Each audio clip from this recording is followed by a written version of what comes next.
Welcome to the California Citizenship Preparation Support Channel. Today we're going to talk about CASAS assessments for citizenship preparation. My name is Jennifer Gallardi. I'm a subject matter expert with OTAN, and I teach citizenship and ESL at Milpitas Adult School in Milpitas in California. Let's get started. This presentation will talk about citizenship assessment, WIOA funding and pay points, USCIS Citizenship Interview and more, USCIS N400 and the CASAS Life Work Reading Series, CASAS Citizenship Assessments, CASAS ESL Civics COAAPS and Citizenship Interview, Resources for CASAS Civics and Citizenship Assessment Administration, and practice for the CASAS Civics and Citizenship Assessments. Let's get started with CASAS Citizenship Assessments, WIOA funding, and pay points. We're going to talk about accountability and assessment and citizenship prep payment point requirements. WIOA accountability and assessment. Please refer to Data Collection Key Guidelines number 13. EL Civics Ed and SODS consists of an entry record, update record, pre-test and post-test, and an additional assessment for civics participation focus area based on the selected civics objectives and additional assessment plans, COAPPS.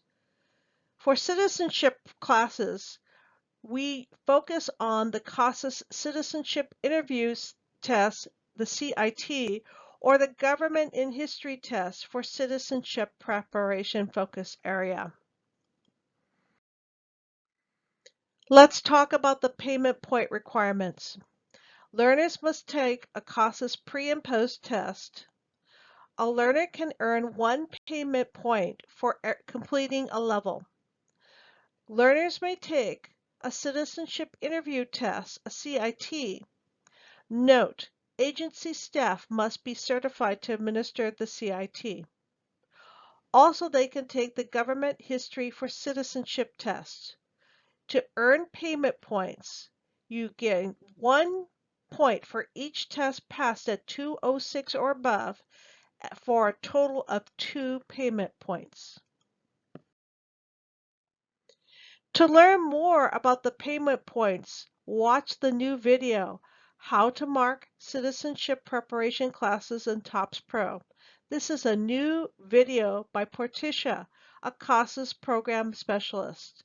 This short video explains how to record citizenship participation in TOPS Pro. You can use the bit.ly to access this video. Go to bit.ly/CASAS-CIT-TP for TOPS Pro. Let's learn more about what's on the USCIS Citizenship Interview and more. We're going to do an overview of the USCIS Citizenship Interview. We're going to talk about the reading and writing test, the 100 civics questions, and the N400 application for naturalization. Let's do an interview of the citizenship interview. We have the civics test. So applicants must correctly answer 6 out of 10 of the USCIS civics questions correctly.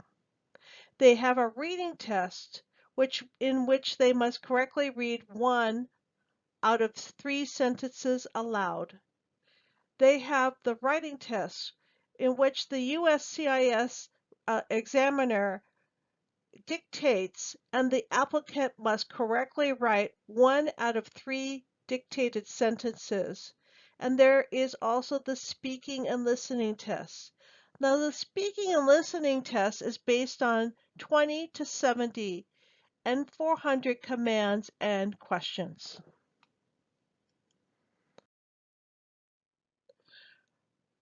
Let's talk about the reading and writing test. And this is indirectly assessed via the 951R and 952 reading series. The reading and writing tests are based on two complementary vocabulary lists available from USCIS. The sentences are based on civics topics, and there is no official set of reading nor dictation sentences. Let's talk further about the vocabulary lists. The topics include people, civics, places, holidays, question words, verbs, function words, and content. I want to talk a little bit more about the question words because all the reading sentences will be based on questions. So there's going to be no statements. They're going to have to read a question. Now let's move on to the writing. Usually the writing will complement what the student has just read. However, the student has to write the dictated sentence that the examiner uses. So they're going to be writing about people, but instead of reading the name Abraham Lincoln, they're only going to be using the last name, Lincoln. They may read the term George Washington, but they're only going to have to write Washington. There's also further vocabulary associated with civics, places, months, holidays, verbs, function words, and content words.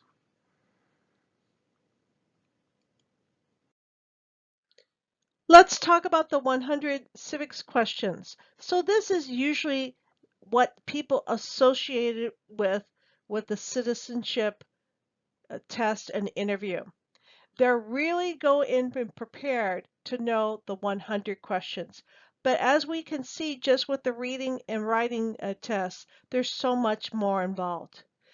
The applicant will have to answer 6 out of 10 questions correctly. Let's talk about the topics of the civics. The 2008 civics questions have been organized in some basic components. The first component is the principles of American democracy. So question 1 to 12 will be talking about the Constitution and the Declaration of Independence. The next section will be democracy, system, and governments. So you will be talking about the branches, the legislative branch, the executive branch, the judicial branch, federal and state powers, and government political parties. And the third section will be about rights and responsibilities associated with civics participation. Next section will be about American history, and that's divided into 3 sections. The colonial period and independence, the 1800s, and recent American history and more. And the final section contains geography, symbols, and the holidays. The USCIS N400 application for naturalization is the center of the USCIS interview. It indirectly assessed via the CASAS Life Work Series and directly assessed via the CASAS CIT. The N400 application is divided into 18 sections and is over 20 pages long. However, let's go over the sections so we can familiarize ourselves with the N400 application for naturalization. First section is eligibility. How is the person eligible to become a U.S. citizen? Information such as name, date of birth, and country of origin. Accommodations that the applicant will require to take the test. Contact information, residence, information about their parents, biographical information including race, height, and eye and hair color, employment and schools, travel, which is time outside of the U.S., marital history, children. And then we come to the additional info, which is part 12, which used to be called moral character. In this section, there are many questions related to the applicant obeying the U.S. law. So for instance, there will be questions about taxes, membership in organizations, war crimes, social crimes, and service in the military. Then we move on to interpreter signature, prepare signature, signature at the interview, renunciation of foreign titles, and the very last section is the oath of allegiance, which the applicant will take at their oath ceremony. The oath of allegiance is also reflected in the final part of Part 12, questions 45 to 50, when the applicant is asked, do they support the Constitution? Are they willing to take the oath of allegiance? Are they willing to bear arms, serve as a non-combatant, or do work of national importance for citizenship?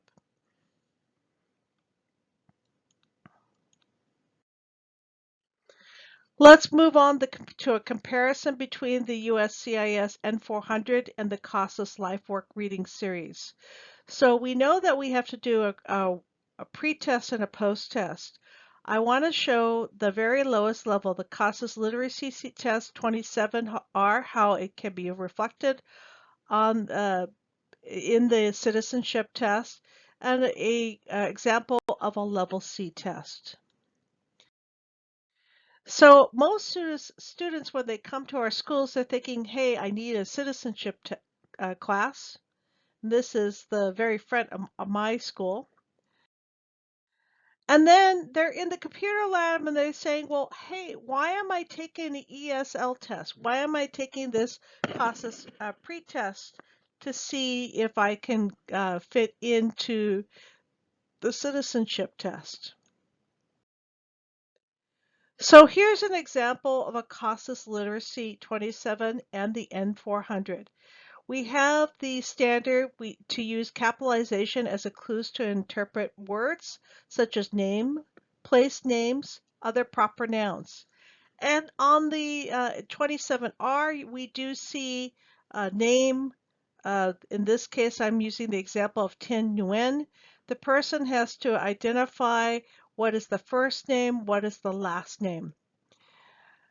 Another example of this, we see this on the N400 when they actually at the very end sign their N400, and the N400 is not acceptable if they don't sign it.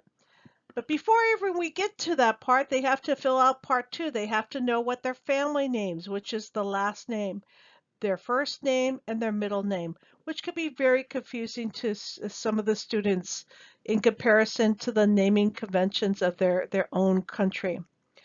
Also, we see the whole concept of the first name and last name. Here's an example from one of the activities we do at Milpitas Adult School. We signed the Constitution on Constitution Day, September the 17th. Students proudly signed their names in their own handwriting. Here we see Tien Nguyen, and sometimes they use their own script as well. Here's an example of CASAS Level C test, the 185 and the N400. The model standard is to interpret simple, authentic materials on familiar topics, newspaper articles on current events, social letters, and public information notices. So here's an example from the test. We have a sign for fingerprinting. It has the room, the dates, is the appointment necessary. However, on Saturday, there is an appointment required and the room has changed. So the sample questions might be, where do you go and when do you need an appointment? To the right of this is a picture of one of my students with her fingerprint notice. So one time I was administering the paper test. She was taking a 185. I was walking around the students' tables, smiling encouragingly as they struggled through the test, and all of a sudden I got an elbow in one of my side.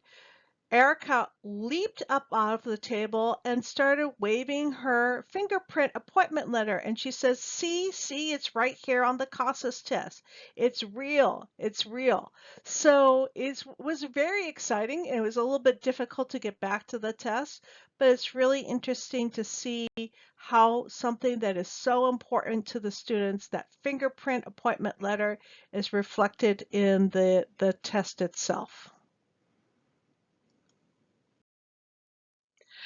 We're going to now move on to the CASAS citizenship assessments. We're going to talk about the reading for citizenship tests, the government and history listening test, and the CIT test. The CASAS reading test for 951 and 952R, it's a reading test for targeting low-level beginning ESL tests. We're doing reading comprehension in a citizenship context. And these citizens do not measure the knowledge of the government and history of the United States, but they use them to reflect on their knowledge or the English comprehension. It could be one-on-one or group administration, and it's a multiple choice test. So for example, here we have a picture of a quarter of from the United States. And the test asks, what is it? Is it a dime, a nickel, a penny, and a quarter? Well, of course, here it is a quarter, but if this was in a citizenship test, the question would be, who is the first president of the United States, or who is the father of our country, or what is one of the two name two rights from the Declaration of Independence, or it could even be referring to one of the citizenship dictation sentences, which would be Washington is on the dollar. So you could see a lot in here, but again, this is simply being used as English comprehension, but it is of course, tapping in not only on English comprehension, but it basically what's people's taste for civics content. I want to move on to the government in history and listening tests, 965 and 966GH. It was formerly the CASAS field test 889 and superseded the 963 and 964, which was simply a paper test. This is the 965 and 966 is a multiple choice listening test, and the students listen to 30 recorded questions and select from printed multiple choice answers. So they don't read the question, they're listening to the question and they're choosing from the printed multiple choice answers. Each question is repeated twice, and the questions are based on the 2008 USCIS Civics test. For example, practice 1 is pretty easy. We have the answers red and black, red, white, and blue, black and white, gold, and green. So the students can pretty much guess that the question will be, what are the colors of the flag? Red, white, and blue. But the practice for number 2 would be a little bit different, a little bit more difficult, because they might be listening for the question, who is the second president of the United States? Who wrote the Declaration of Independence, which would be Thomas Jefferson? Who was the first president of the United States? George Washington. And who is one of the writers of the Federalist Papers? So again, you have to listen and answer appropriately. If you want a sample of the test with audio files are available at bit.ly/CASAS-965-sample. Let's move on to the citizenship interview test, 973, 974. This is a one-on-one test. Uh, and the administrator has to go through a certification. Here I am talking with one of my students who passed the test happily. She really struggled, but really made it through diligent practice. So, Introduction to the Citizenship Interview Test Part 1. The Citizenship Interview Test, or the CIT, is a standardized oral assessment that assesses the speaking skills of adult ESL and citizenship learners. The CIT helps determine if an individual is ready to participate the USCIS Naturalization Interview. The target population is high beginning to advanced ESL students. And for more information, see the 2021-22 citizenship participation questions and answers. And you can find that at bit.ly/CASAS-CIT-FAQ. Competencies that are assessed is there are multiple competencies that are assessed. For instance, basic communication, personal information, rephrasing, things like that. There are multiple grammar structures and verb tenses that are involved. There is training required to administer the test. It's a one-on-one interview format, approximately 15 to 20 minutes. It's based on the N400 application for naturalization and follows the basic USCIS interview pattern, the introduction, the middle, and the closing. If you would like to see a little bit more about or learn a little bit more about the CIT interview, certification, and recertification, please watch the video by Portia for the CASAS program specialist. And this short interview explains how you can become certified or recertified as a citizenship interview test examiner. Please watch the video at bit.ly at CASAS-CIT-Recert. And of course, all these videos are available on the California Citizenship Preparation Support channel.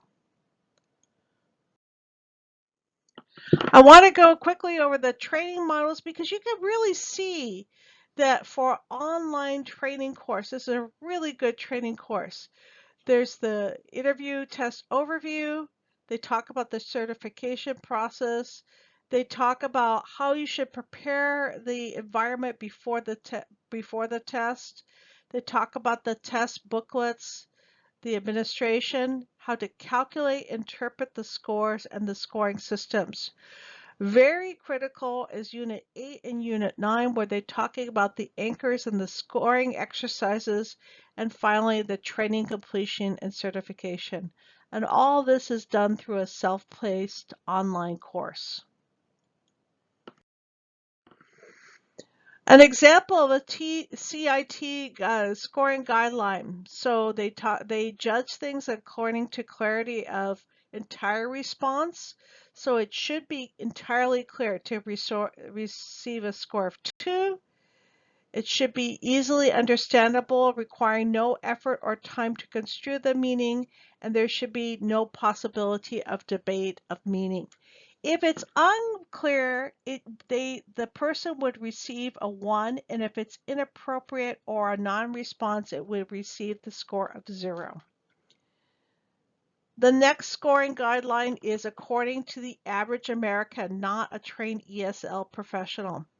So the examiners would judge the clarity as an average untrained American would, not as a teacher. So for instance, a lot of times I think I know what I know the students, I think I know what they're trying to say. I'm not forcing them to say the entire thing correctly. I'm basically using my sympathy as a teacher and my relationship with a student. However, this is not going to help them when they get into the citizenship interview where they're dealing with an examiner who is a stranger, and they're basically trying to correctly assess them. So you need to be really clear and maintain these scoring guidelines. Again, to go over the scoring rubric, you get a 0 for 0 or no response, or it doesn't answer the question, or it's not comprehensible. 1 if it's basically you can it's related to the content but it relies on inference, or they give a partial answer to the question. And they receive a full score if they answer the question and the meaning is entirely clear.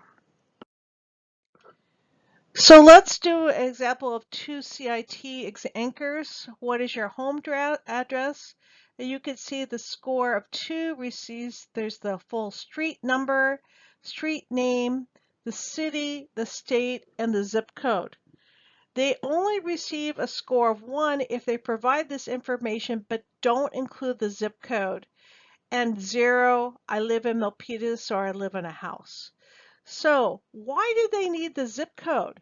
Well, it's really interesting about the zip code because a lot of times if you're trying to look up your congressperson, you have to provide, or your representatives, you have to provide the zip code to find out who they are. And if you want to have, um, if you submit your N400 application for naturalization, you must include your entire address so you can follow up on the communications from USCIS. So you got to make sure that this is complete. Another thing that they do with the N400, or excuse me, with the CIT, is that they ask you to define some of the terms used in Part 12 of the N400 application. So the question is, have you ever sold or smuggled illegal drugs? Which is a question on the N400 application. The student will respond yes or no, and then you're going to follow up with the student, what are illegal drugs? Well, the student can give an example of illegal drugs are against the law, like heroin or cocaine, and they really want the student to provide the examples of illegal drugs. If you simply say drugs against the law, well, why are they against the law? And if you provide the answer of alcohol, alcohol is not responding to the exact question that was asked. Things that you have to know about the CIT or be careful about.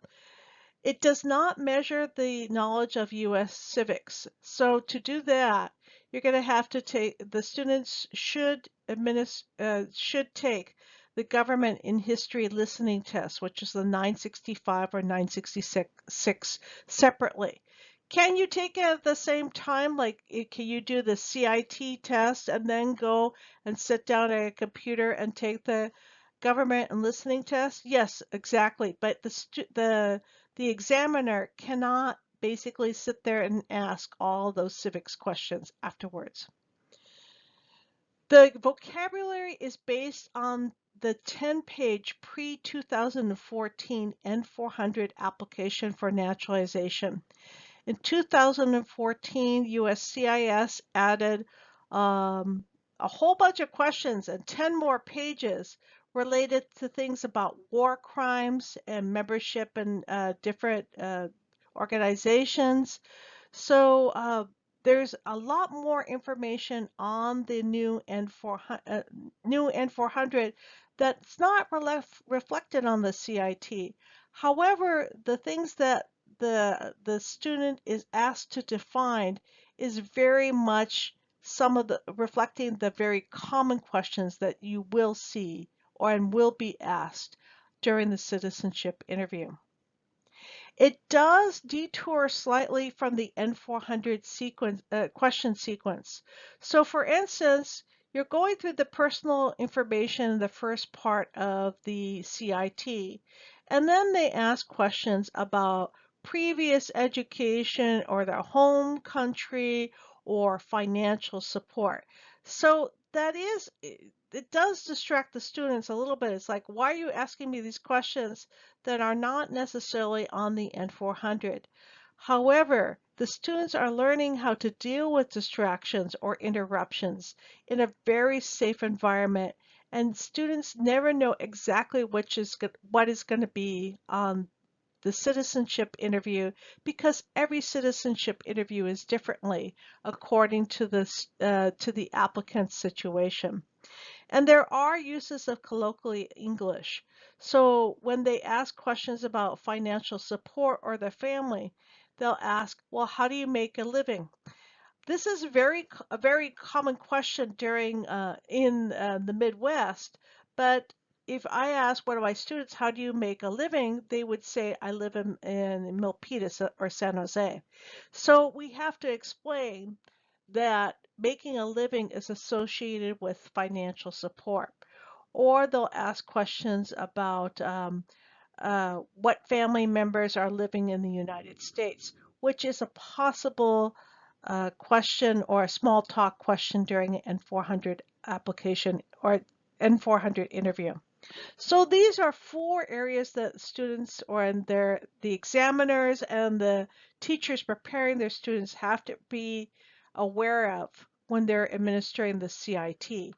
And these kind of small information gaps make the CIT even more valuable for the students to engage in. What are the benefits? It doesn't measure the knowledge of the U.S. civics, but it refocuses the students' prep on the N400 application. So many of my students have come in, they simply memorize the 100 questions, and they don't realize that the bulk of the citizenship interview is going to be based on the N400.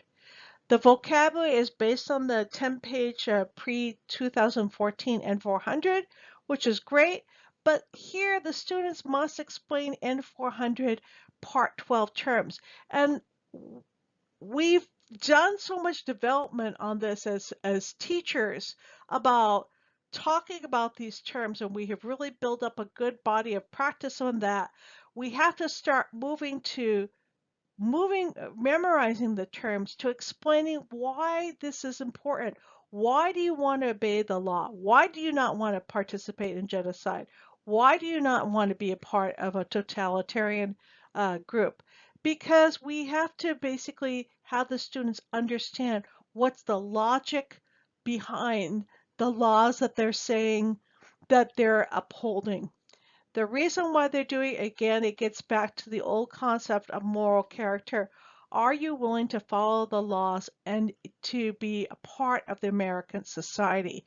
So we're going to have to start moving from the whole concept, or some of the students have gotten to the concept of this is an oral vocabulary test. It's not an oral vocabulary test. The the examiner, when they ask these questions, they're trying to assess, does the applicant really understand what the student is verifying, or what they're affirming, or what they're denying. And we have to really start underlining what the student is basically, why the student is affirming or denying or verifying this information. Even though it detours slightly from the N400 question sequence, the students are learning how to navigate interruptions and the request for further information in a safe space. And when I prepare my students, I say, simply answer the questions. Don't give them any extra information, but be prepared if they ask you for further information. For instance, if they ask you what family members are there, be prepared to talk about, I live with my husband, my two children, my mother-in-law, and my father-in-law. Be prepared with that kind of vocabulary, and the student will feel more secure as they go into the N400 interview. It does use colloquial English, talking about the work-life connection, about job interviews, medical exams, parent-teacher conferences. Any colloquial English that they pick up will be able to be applied during these kind of events. So anyway, colloquial English, good English, and basically talk about what the usage is in your own part of the country. Let's talk about some more COAPPS and the citizenship interview. There's there's three COAPPS that I would like to talk about. Uh, the COAPPS 40, 19, and 54. But first we have to answer, what is a COAPPS? It is a EL Civics Objectives and Additional Assessment Plans.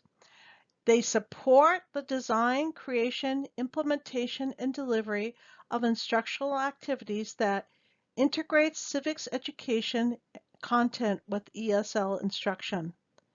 They connect literacy to the lives of learners and reflect their experiences as community members, parents, and participants in the workforce. And through these programs, adults understand and deal with the social issues through community research projects, collecting and analyzing information, and interpreting findings in ways that connect school-based learning with personal knowledge and community experience. Think of project-based learning. People have a set project, they assign roles, the students do their research, bring back the research, and share it with their fellow students. Co-ops are divided into 6 major components: consumer economics, so banking and housing; community resources, so safety, DMV; school, emergency, family, and immigration; health, which is cost; insurance, healthcare, medical emergencies; employment, workers' rights; safety and soft skills; government and law, government, civics engagement, citizenship and legal aid; and finally transitions, which includes digital literacy and bridge to college, training, and career. The major COAPPS that is associated with citizenship prep is EL Civics Objective 40, which is about government and law. So in this COAPPS, you respond to questions about history and government of the United States in order to be successful in the naturalization process. The focus areas are in naturalization, US history, civics engagement, and government. And there's a correlation of the instructional material to the EL Civics Objectives 40 available at bit.ly/coapps40-resources. So it basically points out all the current um, textbooks and supporting websites that would help with dealing with COAPPS 40. So let's talk about the task under the EL Civics COAP Objective 40. Let's talk about the language objectives. We're talking about patriotic symbols, including the American flag. We're identifying the 3 branches of government and the 3 levels of American government, and then talking about vocabulary words and dictated sentences from the U.S. history and civics topics. The students have to be able to identify the president, vice president, U.S. senators, and governor. They have to read and discuss and write about issues related to the Constitution and Bill of Rights.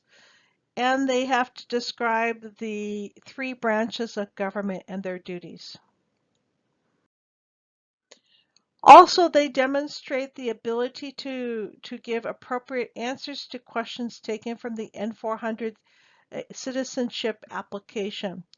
They identify ways a citizen can participate in their democracy and identify important people and events in American history and discuss related impact on our lives today.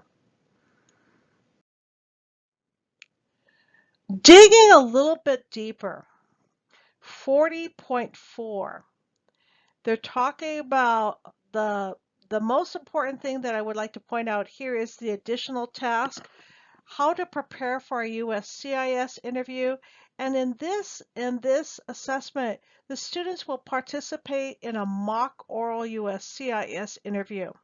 So you can practice dictation and write a letter or article related to the Constitution and Bill of Rights.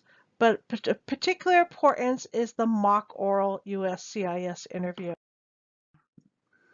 So when we're talking about the mock interview, the students will answer up to 12 level appropriate USCIS interview questions such as state your full name, your current address, why do you want to become a US citizen, and explain how you support yourself. In addition, the interviews will contain questions related to the USCIS questions, 100 questions such as what is one promise you make when you become a US citizen, and who wrote the Declaration of Independence. However, one thing that the teachers are keenly aware of is that not everybody in their classroom is eligible to become U.S. citizens, or they may not want to become U.S. citizens because of uh, they still need to collect pensions in their home countries, or there's property or family obligations.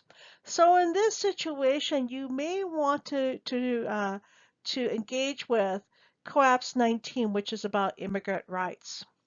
So with COAPPS 19, which is especially appropriate for a mixed classroom environment, you identify the rights of immigrants in the United States, access local state agencies that specialize in these rights, so that you name and distinguish differences between immigrant status categories. So talking about the difference a between an undocumented versus somebody who's on a visa or work permit versus somebody who has permanent residence or conditional residence is very appropriate. It can be a source of difficult feelings in the classroom, so please be very sensitive and aware of this.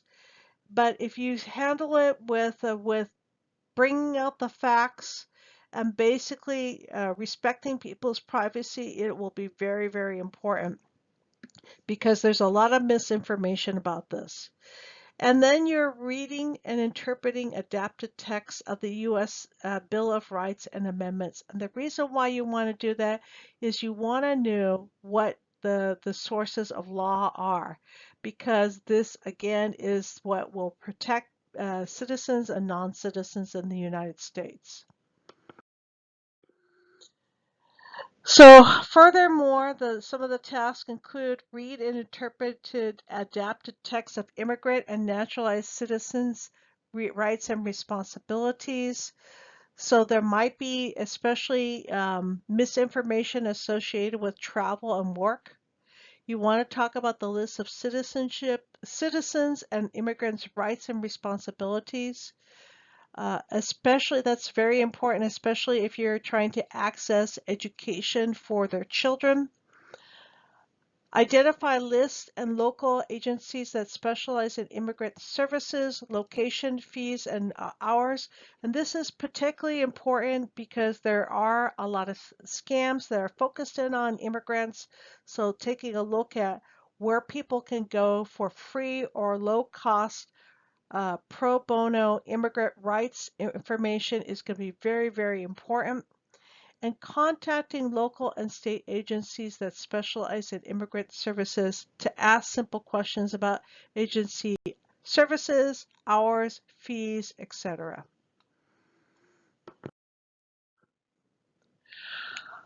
Although it's over, Census 2020 lives on in our daily lives, particularly associated with representation. So many people did participate in 2019 and 2020 in COAPPS 54 related to the census. Let's talk about their language and literacy objectives to respond to personal information related to the census, identify and describe the decennial census and its purpose, identify and describe the reasons why completing the census is important, and identify and describe barriers that students might have in completing the census. Well, one of the major barriers was COVID-19. So because of that, there have been problems with the information that has been submitted on the census. Let's continue on. We want to identify and describe the privacy and confidentiality of the laws protecting census information. We want to talk about writing a persuasive email or letter explaining the importance of completing the census and trying to complete an authentic or simulated census form online or in print. So why am I still talking about COAPPS 54 and why am I still talking about the census? Because the census still affects our lives every day. Not only are we talking about redistricting in many of our states, but our small percentage of the U.S. households monthly receive the American Community Survey. And government agencies use these statistics to help with decision making and to allocate over $675 billion each year back to our communities. So that means more schools, more roads, and more hospitals. And that's even more important because of COVID. A lot of our communities were undercounted.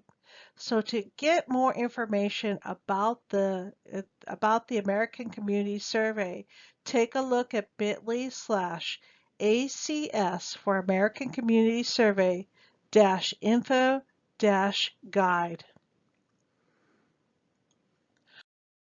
I want to talk about some particularly sensitive questions on the American Community Survey for our students. So remember on the census, there was this big uh, discussion about should we ask questions about citizenship or not. Of course, the citizenship question was not on the 2020 session, but on the ACS, it is on the survey. So is this person a citizen of the United States? Now remember, they're not using the survey for representation or for gerrymandering. They're using it to assess the needs of the community. So they're looking at the citizenship of the people in the community. They're asking when did this person come to live in the United States? They're asking about what the person's ancestry or ethnic origin, and does this person speak a language other than English at home? What is this language and how well does this person speak English?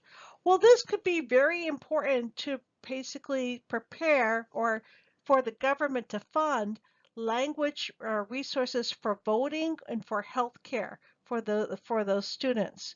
So taking a look at this information basically can have a very helpful situation. But some of the students might be taken aback by some of these questions. So we really still need to look at this survey and to teach it in our classes to help our students prepare to answer it correctly so we can get the appropriate funds for our community. The survey is also a lot bigger. It's 30 questions instead of the 10 questions. So to see a sample of this in English, you go to bit.ly/ACS-sample, and they also have a sample for the ACS in Spanish as well. With all this information, let's talk about more resources for the Citizenship Assessment Administration. First thing I want to talk about is our FAQ, which has been updated again, and it's talking specifically about the government in history remote testing, and it talks about getting access to the flash drive.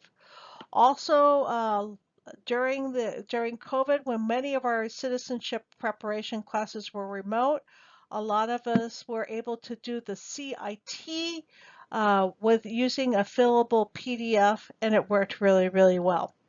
So please take a look at this FAQ, which is updated with the latest information about remote testing.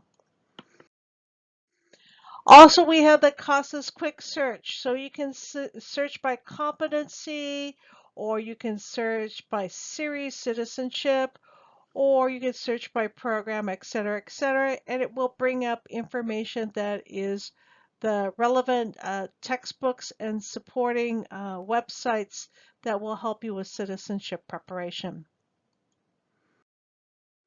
Most importantly, we have two new YouTube channels. CASAS California EL Civics Support YouTube channel, where they're going to be talking a lot about the COAPPS and TOPS Pro and EL Civics Exchange. So lots of really great information. Also, if you can't make it to the network meetings, here they have recordings of that. So please check out the YouTube channel at bit.ly/CASAS-ELC for EL Civics, for EL Civics-YT. So again, bit.ly CASAS-ELC-YT for YouTube. And CASAS had twins. This is the CASAS Citizenship Prep on YouTube, and you're watching this video on that channel. So you can check out all the videos at bit.ly/CASAS-CIT-YT for YouTube. Finally, let's talk about some practice for the CASAS Civics and Citizenship assessments. And this is a really quick one. So, of course, first stop, USCIS Civics lesson plans, and they also have N400 lesson plans for beginning and intermediate students. Preparing the oath has one video for every one of the citizenship civics questions, and they have some great activities and transcripts where you can take the information and make some really wonderful material for your students. Burlington English Core and English in America has citizenship prep information. Cambridge Ventures Arcade is open and free. It has some great vocabulary and 100 civics and history and questions practice. For if you really want to dig a little bit deeper into to some of the N400 topics, which is included on the citizenship, you can look at the personal information for each level, and I believe level 3 actually has a citizenship prep unit. So again, take a look at Cambridge Ventures Arcade. I used it quite frequently when I was teaching online for warm-up activities. My students absolutely loved it. Couple things from YouTube. This is the City College of San Francisco, which was one of the very early leaders in the citizenship prep.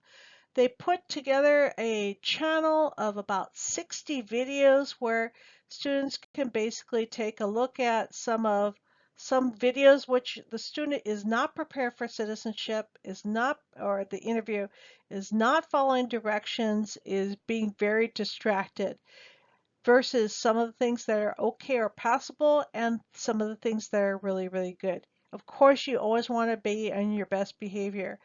Again, this is really interesting for students, basically to critique some of the actions of the students, of these students, and again, basically helps to mystify and basically lowering that anxiety about what's going to happen during the citizenship interview.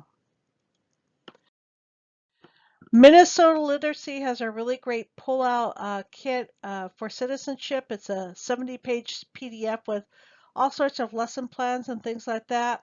But the very best part is they have something that's very similar to the CIT test, where you have the questions from the N400, you have the appropriate student response, and then you're basically judging, did the students give the appropriate response or they did not give the appropriate response.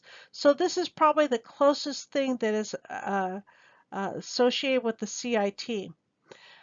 Thing is that this could be quite long, especially if you're administering it, so it would take a lot of classroom time. You could break it up into different sections, or you can make appointments with students outside the classroom to practice this one-on-one, or even bringing in some volunteers, which would be really great. USA Learn Citizenship is the gold standard of citizenship prep on the internet.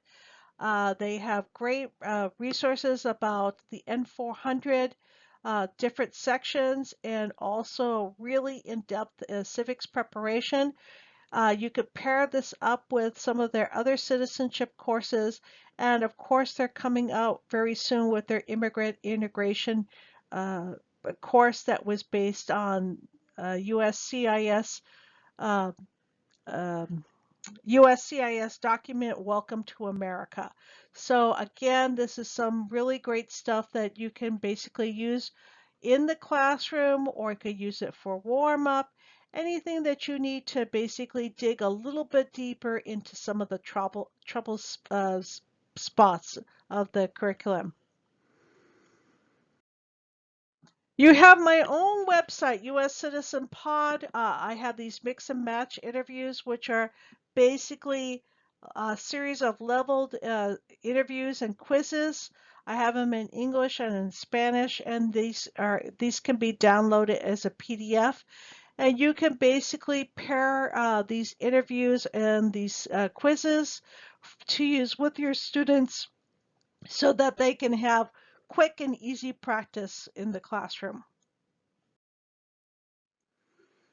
You could take a look at more resources with a video that I have on this channel. It's a deep dive into citizenship prep, which I just posted. It's a 15-minute video that reviews digital resources for citizenship prep courses that can be adapted to multiple environments.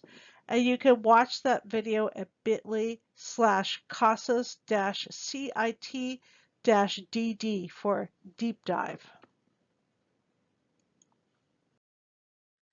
Finally, thank you from OTAN, the Outreach and Technical Assistance Network.